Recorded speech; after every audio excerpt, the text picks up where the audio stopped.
بسم اللہ الرحمن الرحیم. السلام علیکم جی, میں ہوں محمد رضوان سرور اور آپ پروگرام دیکھ رہے ہیں پراپرٹی گائیڈ. ناظرین, اپنے اس پروگرام کے ذریعے ہماری پوری کوشش ہوتی ہے کہ آپ کو وہ مستند انفارمیشن پہنچائی جائے کہ جب آپ نے سرمایہ کاری کرنی ہے تو آپ کو اندازہ ہو کہ آپ نے کن باتوں کا خیال رکھنا ہے. آج کے ایپیسوڈ میں بھی انشاءاللہ ہماری پوری کوشش ہوگی کہ ہم خاص طور پر جب آپ نے پراپرٹی خریدنی ہے یا بیچنی ہے تو اس صورت میں جو ایگریمنٹ ہوتا ہے, جو کانٹریکٹ ہوتا ہے, اس کی کمپلیٹ انفارمیشن آپ تک پہنچا سکیں کہ آپ کو اندازہ ہو کہ آپ کا جو کانٹریکٹ ہے وہ کس طرح سے مضبوط ہوگا, کون سی شکیں ہونا اس میں ضروری ہیں اور کون کون سی لیگل طور پر جو کاروائی ہوتی ہے وہ کس طرح سے ہو سکتی ہے. اس کے ساتھ ساتھ ہم نے بات کرنی ہے کہ اگر آپ کی پراپرٹی پر قبضہ ہو جاتا ہے, اس صورت میں آپ لیگل ایکشن کس طرح سے لے سکتے ہیں. آپ نے تھانے جانا ہے, پولیس کیس بنانا ہے, یا پھر آپ نے عدالت میں جانا ہے.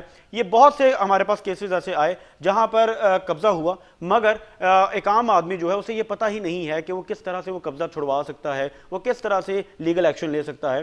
اس پر ہم بات کریں گے. اور آج ہم پروگرام میں گفٹ پراپرٹی کے حوالے سے بھی بات کریں گے کہ اگر تحفے میں پراپرٹی دی جائے تو اس میں ہمارا پاکستان کا قانون کیا کہتا ہے, اس کی کون کون سی کیٹیگریز ہیں, کیا طریقہ کار ہے پراپرٹی گفٹ کرنے کا, اور آیا جب گفٹ کر دی جائے پراپرٹی اس صورت میں کیا دوبارہ سے جو فرسٹ آنر ہے وہ اسے کلیم کر سکتا ہے یا نہیں. اور اس میں بہت سے کیسز ہم نے ایسے بھی دیکھے کہ ڈیتھ بیڈ پر جب پیرنٹس ہوتے ہیں تو اپنے بچے جو ہیں وہ اپنے نام پراپرٹی کروا لیتے ہیں. اس صورت میں جو بقیہ خاندان ہے, جو بہن بھائی ہیں, ان کا حق مار دیا جاتا ہے اور ان کی حصہ داری ان سے چھین لی جاتی ہے. یہ تمام ٹاپکس کو آج کے ایپیسوڈ میں انشاءاللہ کور کریں گے. پروگرام میں میرے ساتھ موجود ہوں گے ڈاکٹر احسان مجید جو کہ پراپرٹی ریالٹر ہیں, اور اس کے ساتھ ساتھ میاں زاہد برکی صاحب ہوں گے جو کہ پراپرٹی بلڈر ہیں, اور ہمارے ساتھ ماہر قانون موجود ہوں گے میاں عرفان احمد صاحب. جی میاں زاہد صاحب, آپ کی جانب آؤں گا, کیا کہیں گے ریئل اسٹیٹ سیکٹر کی کیا پوزیشن ہے اس وقت؟ چونکہ ہم نے اس سے پہلے الیکشنز قریب تھے, ہم نے بڑی بات کی کہ الیکشن ہوں گے, اسٹیبلٹی آئے گی, نہیں گورنمنٹ آئے گی. گورنمنٹ آ چکی ہے, اب کیا دیکھ رہے ہیں, حکومت کا اس طرف کوئی دھیان ہے, کوئی ریئل اسٹیٹ سیکٹر کو لے کے کوئی پالیسی میکنگ ہو رہی ہے, کوئی اس پہ بات ہوئی؟ بسم اللہ الرحمن الرحیم. بہت شکریہ جی آپ کا. جی ہم بھی دیکھیں آپ کے ساتھ, ہم بھی پر امید ہیں کہ گورنمنٹ آئی ہے, ٹھیک ہے, ان کو اس سائڈ پہ اقدام کرنا چاہیے.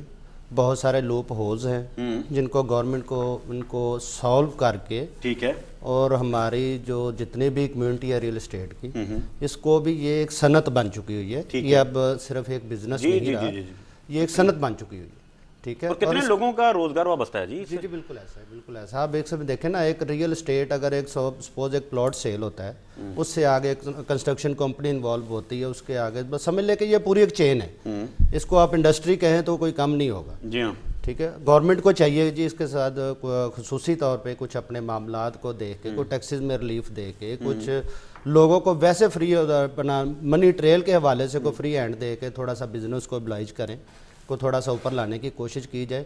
ہماری نظر میں یہ ہے کہ اگر تھوڑی سی گورنمنٹ کی طرف سے کوئی نرمی ہو تو یہ انڈسٹری اور بہتر طریقے سے چل سکتی ہے. نرمی کس حوالے سے آپ چاہتے ہیں کہ کہاں پر آپ کو دکھائی دے رہا ہے کہ یہاں مسئلہ زیادہ ہے, یہاں پر نرمی ہونی چاہیے, سپورٹ ہونی چاہیے؟ ٹیکسز کے حوالے سے کہہ لیں, کچھ تھوڑا لوگ اس میں کانشیس ہوتے ہیں کہ منی ٹریل کے حوالے سے لوگوں کو پوچھا جاتا ہے کہ جی پیسہ کہاں سے آ رہا, کیسے ہے. یہ کو تھوڑی سی میرے خیال سے اگر اس میں نرمی کی جائے تو حالات بہتر ہو سکتے ہیں. اس سے پہلے غالباً ایک دفعہ ایسے ہوا بھی ہے ریسنٹ پاسٹ میں کہ منی ٹریل کے حوالے سے نہیں پوچھا جاتا تھا, اس سے پھر آپ کو لگتا ہے کہ اس سے فائدہ ہوتا ہے, انویسٹمنٹ آتی ہے پاکستان میں, انویسٹر پیسہ ڈالتا ہے؟ جی بالکل ایسا ہی, آپ بالکل ٹھیک کہہ رہے ہیں, ہوا ہے ایسا, اور اس پہ بہت زیادہ بزنس ہوا ہے ہمارے ریئل اسٹیٹ میں. اچھا رسپانس آیا, اچھا رسپانس آیا, ریٹ پلس ہوئے, کسٹمر آیا, اوورسیز پاکستانیوں نے کیا سارا, تاکہ کوئی میرے جاننے والے لوگ ہیں اوورسیز, ان کے بھی کچھ معاملات, ان سے بھی ٹریل پوچھی جاتی ہے. جی حالانکہ اوورسیز بھیجتا ہے, بینک کے تھرو پیسے بھیجتا ہے, ٹیکس دیتا ہے گورنمنٹ کو, لیکن پھر بھی اس سے پوچھا جاتا ہے کہ بھائی آپ کیسے آیا, کیوں آیا. اس طرح کا تھوڑا سا کوئی, تو اس سے آپ کو نہیں لگتا کہ انویسٹر جو ہے وہ ایک تو ہیزیٹیٹ کرتا ہے انویسٹ کرنے سے؟ اور یوزلی ہم نے دیکھا یورپین کنٹریز میں بھی اس طرح کی پالیسیز بنائی گئی ہیں کہ انویسٹر سے منی ٹریل نہیں لی جاتی, تبھی ہمارے پاکستانی انویسٹر بھی وہاں جا کے انویسٹ کرتے ہیں, دبئی میں انویسٹ کر رہے ہیں. تو اس پر بھی ہم آئیں گے, مزید بات کریں گے. ڈاکٹر صاحب آپ کی جانب آؤں گا, یہی سوال, گورنمنٹ آ چکی ہے, کیا دیکھ رہے ہیں ابھی, کیا ہونے جا رہا ہے, کیا کچھ بہتری کی امید ہے؟ بسم اللہ الرحمن الرحیم. رضوان بھائی آپ کا بہت شکریہ کہ آج آپ نے ایک یہ پلیٹ فارم ہمیں دیا کہ ہم جو پراپرٹی ڈیلرز ہیں, پراپرٹی کنسلٹنٹ ہیں یا ڈیولپرز ہیں, تو اس کے اوپر بات کر سکیں اور اپنی بات حکومت بالا تک پہنچا سکیں. تو ہماری تو حکومت سے اپیل ہے کہ دیکھیں, جس طرح پہلے بھائی جان نے بتایا کہ